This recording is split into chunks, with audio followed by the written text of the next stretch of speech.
Eggs are considered the most complete protein source on the planet. Harvard School of Public Health has pointed out that egg protein carries the highest biological value of almost any whole food, even higher than beef, chicken, or fish, and comparable to whey protein isolate, the same protein used in most muscle-building supplements. It contains every single essential amino acid your body needs, and it contains them in almost the exact ratio your muscles use them, which is part of why researchers use the egg as the reference protein against which every other food is measured. But here's what most people over 60 don't realize: a growing body of nutrition research suggests that the average person loses a significant portion of that protein value, not because of the eggs themselves, but because of how they cook them, store them, pair them, and eat them. The egg on your plate this morning may have started with everything your body needed. What happens between the carton and your fork determines how much of that actually reaches your muscles. Today we're going to walk through 7 of these mistakes, one at a time. Some of them are things you've been doing your entire life without ever questioning them, habits passed down from parents or grandparents who simply didn't have this research available to them. Others are habits picked up more recently, from well-meaning health advice that turned out to be incomplete or outright wrong by the time better research caught up. And mistake number 4 is the one almost nobody talks about, because on the surface, it doesn't feel like a mistake at all. It actually feels like the healthy choice. By the end of this video, you'll understand exactly why it isn't, and you'll understand it in plain, practical terms you can apply starting tomorrow morning. Quick question before we start: do you usually fry your eggs, or boil them? Drop your answer in the comments below, because it actually matters for what we're about to cover, and you might be surprised which method comes out ahead. Let's start with the very first decision you make every single morning: how you're cooking them. Number 1, cooking eggs on very high heat. If you like your fried eggs with crispy, browned edges, or you scramble them on high heat because it's faster and more convenient, you're not alone. This is probably the single most common way eggs are prepared in kitchens across the country. But you're also not getting the full benefit of what's on your plate, and the reason comes down to basic food chemistry. When egg protein is exposed to very high heat for an extended period, the protein structure denatures rapidly and unevenly. To be clear, denaturation itself isn't automatically bad. Some degree of it is actually what makes protein easier for your body to digest in the first place, which is part of why a cooked egg is more digestible than a raw one, something we'll come back to shortly. The real issue with high heat isn't the protein itself, it's the yolk's fat content. Excessive high-heat cooking, especially the kind that produces browning, crisping, or dark edges, has been associated with the formation of oxidized cholesterol compounds in the yolk. Johns Hopkins nutrition researchers have flagged oxidized cholesterol as worth minimizing in the diet, particularly for people who are already managing cardiovascular risk factors, high blood pressure, elevated LDL, or a family history of heart disease, which describes a large share of adults over 60. Unlike the cholesterol naturally found in an intact, gently cooked egg, oxidized cholesterol behaves differently in the body and has been studied for its potential role in arterial inflammation. None of this means eggs themselves are the problem. It means the cooking method deserves the same attention we usually reserve for choosing which foods to eat in the first place. Most people spend a lot of time thinking about what to put on their plate, and almost no time thinking about the temperature it was cooked at, even though, in the case of eggs, that temperature can matter just as much as the choice to eat them at all. The right way to do it: cook eggs on low to medium heat, never high, and pull them off the moment the whites finish setting rather than letting them sit and brown. A soft scramble made over gentle, patient heat, or a boiled egg that's simmered rather than aggressively rolling boiled, preserves more of the protein structure in its usable form while avoiding unnecessary oxidation of the yolk's fat content. It takes an extra minute or two of patience, but the nutritional payoff is measurable. Think about the difference between a gently poached egg and one fried until the edges turn dark brown and crispy. They may sit on the same plate and look equally appetizing, but at the molecular level, they are not delivering the same nutrition. The crispy, browned edges that so many of us grew up thinking of as the tasty part are actually the part of the egg that has been pushed the furthest away from its original, most beneficial state. This doesn't mean you can never enjoy a fried egg again, it simply means the temperature and the timing matter far more than most people were ever taught. But heat is only half of this story. The other half is a decision most people make before the pan is even hot: what they do with the yolk once it's cracked. Number 2, throwing away the yolk. This is one of the most common mistakes we see, especially among people who are actively trying to eat healthier. Egg white omelets ordered at restaurants. Egg white protein shakes blended every morning. Carefully separating the yolk from the white and tossing the yolk straight into the trash, all because of cholesterol fears that trace back to nutrition guidance from decades ago. Here's the problem: the yolk isn't the enemy it was once made out to be. In fact, it's actually where most of the egg's nutritional value lives. The Mayo Clinic has noted that while the egg white does contain a large share of the egg's total protein by weight, the yolk carries nearly all of the choline, a nutrient that's critical for brain function, memory, and liver health, and one that a large percentage of older adults are already falling short on without realizing it. The yolk also carries the vitamin D, vitamin B12, and the fat-soluble vitamins A, E, and K, none of which are present in any meaningful amount in the white alone. More importantly for today's topic specifically, research on protein quality has consistently shown that the amino acid profile of an egg is more complete and better balanced when the whole egg is consumed, rather than the white alone. Some of the amino acids that round out the egg's perfect score as a reference protein are concentrated in the yolk. You're not protecting yourself by discarding it. For most people without a specific, doctor-diagnosed cholesterol restriction, you're cutting your own protein quality and your overall nutrient intake nearly in half, all while believing you're making the smarter choice. Think about how this plays out over the course of a year.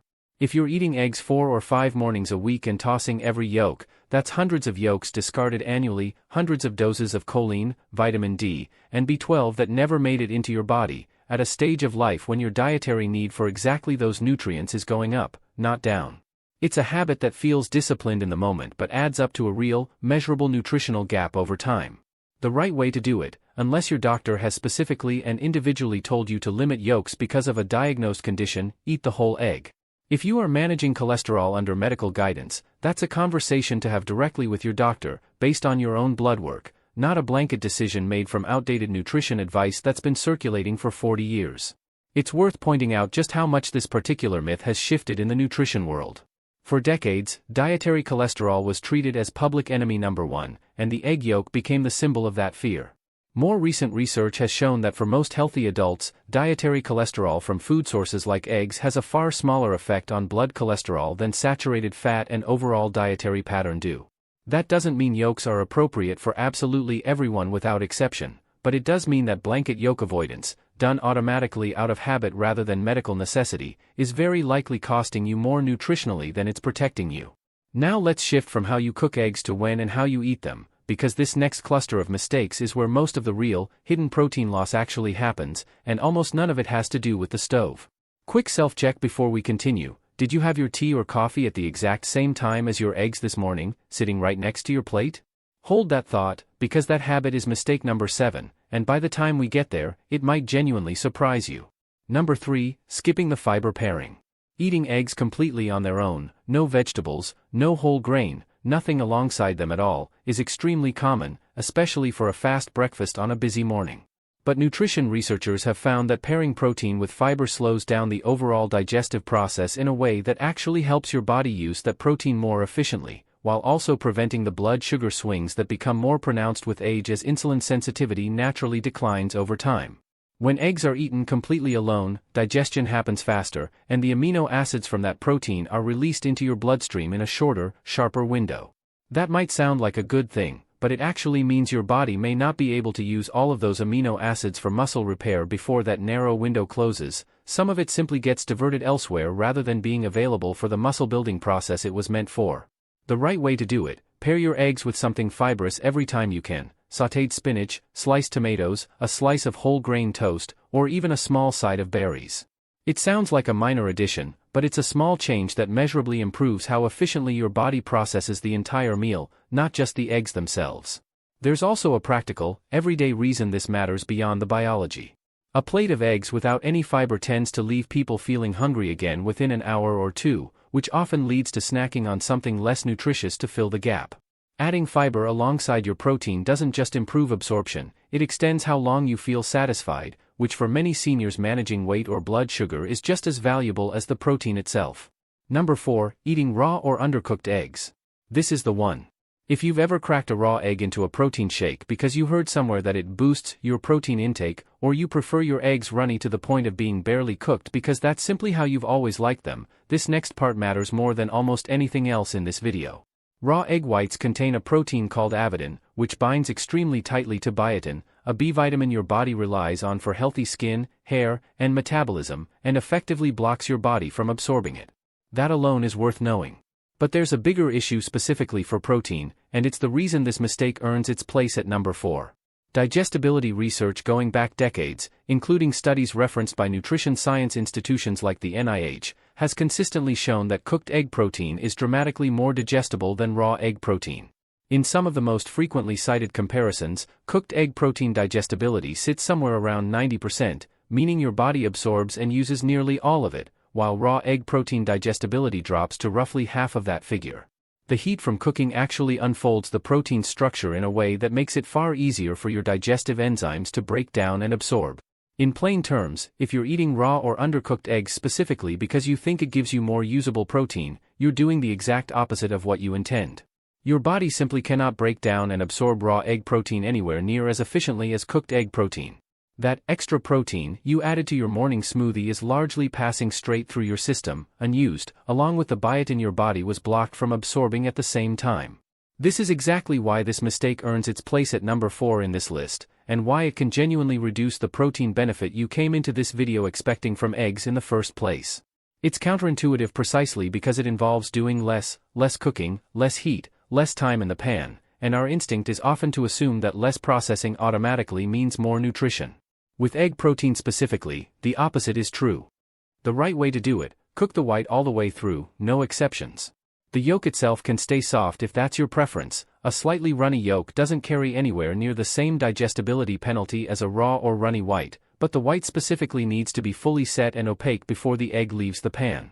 This is also worth knowing if you or someone in your family bakes with raw eggs in things like homemade eggnog, uncooked cookie dough, or certain traditional desserts passed down through the family recipe box. Beyond the digestibility issue we just covered, raw eggs also carry a small but real risk of foodborne illness, something that becomes more medically significant as the immune system naturally changes with age. If a recipe calls for raw egg, look for a pasteurized egg product instead. It removes the safety concern without changing the taste or texture of the final dish. Number 5, eating too many eggs in one sitting. More isn't always better, and this is especially true when it comes to protein. Research on muscle protein synthesis, the biological process your body uses to actually build and repair muscle tissue after every meal, has shown that there's a practical ceiling to how much protein your body can put to use in a single sitting, no matter how much you eat at once. For older adults specifically, studies have suggested this threshold becomes even more important to respect, because aging muscle tissue naturally becomes less responsive to protein stimulus, a phenomenon researchers refer to as anabolic resistance. In simple terms, a 70-year-old's body doesn't respond to a large protein meal the same way a 25-year-old's body does. It needs the protein delivered more consistently, in properly sized portions, rather than in one large amount.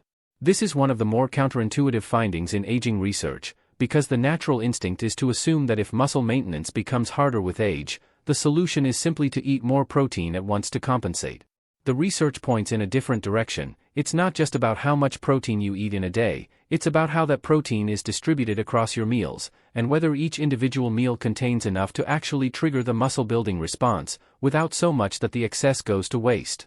Eating 5 or 6 eggs in one sitting doesn't mean your body uses 5 or 6 eggs worth of protein for muscle repair and maintenance. Past a certain point in that single meal, the excess protein is simply used for energy or converted and stored, rather than being directed toward muscle preservation, which matters enormously for seniors who are actively trying to preserve strength, mobility, and prevent the kind of frailty that leads to falls and loss of independence. The right way to do it: spread your protein intake across meals throughout the day rather than loading it all at breakfast in one large serving. 2 to 3 eggs at one sitting is generally enough to meet that per meal threshold effectively. The rest of your daily protein needs are better met later in the day, at lunch and dinner, where your body can put fresh amino acids to use all over again. This is actually good news for anyone who feels like they need to force down a huge protein-heavy breakfast every morning just to get enough for the day. You don't need to. A well-timed, moderate breakfast, followed by a protein source at lunch and another at dinner, is far more effective for muscle maintenance than one oversized protein meal followed by 2 protein-light meals later in the day. Consistency across the day matters more than quantity in any single sitting. If you found value in what we've covered so far, take a moment and send this video to someone in your life who eats eggs every single day: a spouse, a sibling, a close friend. There's a very good chance they're making at least one of these mistakes without ever realizing it, the same way most of us were before today. Now let's finish with 2 final mistakes that have nothing to do with cooking the eggs at all. They're about what happens before and after you actually eat them. Number 6, storing eggs the wrong way. Where you keep your eggs in the refrigerator matters more than most people ever think to consider. Storing eggs in the refrigerator door, which feels like the natural, designated spot since most cartons are shaped to fit there, is actually the warmest and most temperature-fluctuating part of the entire fridge, because it's exposed to room temperature air every single time the door opens throughout the day. That constant fluctuation accelerates the breakdown of both the protein structure and the more delicate nutrients inside the yolk, like several of the B vitamins and the vitamin A content. Eggs that have been stored this way for weeks are simply not delivering the same nutritional profile as the day they were purchased, even though they may still look and taste perfectly normal. The right way to do it: keep your eggs in the main body of the refrigerator, on a shelf, at a consistent cold temperature rather than in the door. Try to use them within a few weeks of purchase rather than letting a carton sit for a month or longer. Fresher eggs, stored at a stable temperature, simply retain more of their original nutritional value from farm to table. It's also worth keeping eggs in their original carton rather than transferring them to a loose egg tray built into some refrigerators. The carton isn't just for transport, it protects the eggs from absorbing odors from other foods in the fridge and helps shield them from the exact temperature swings we just talked about, since it adds a layer of insulation every time that door opens. And if you're ever unsure whether an egg is still fresh, a simple float test in a bowl of water can help. An egg that sinks and lies flat on its side is fresh, while one that stands upright or floats has aged considerably and is best used quickly or replaced. Number 7. Drinking tea or coffee right with your eggs. Remember this one from earlier in the video? Tea and coffee both contain naturally occurring compounds called tannins and polyphenol, which are well documented to interfere with the absorption of certain minerals from the same meal, most notably iron. While eggs themselves aren't a major iron source, most breakfast plates include something that is, whether that's fortified whole grain toast, a side of leafy greens, or a daily multivitamin taken right alongside breakfast.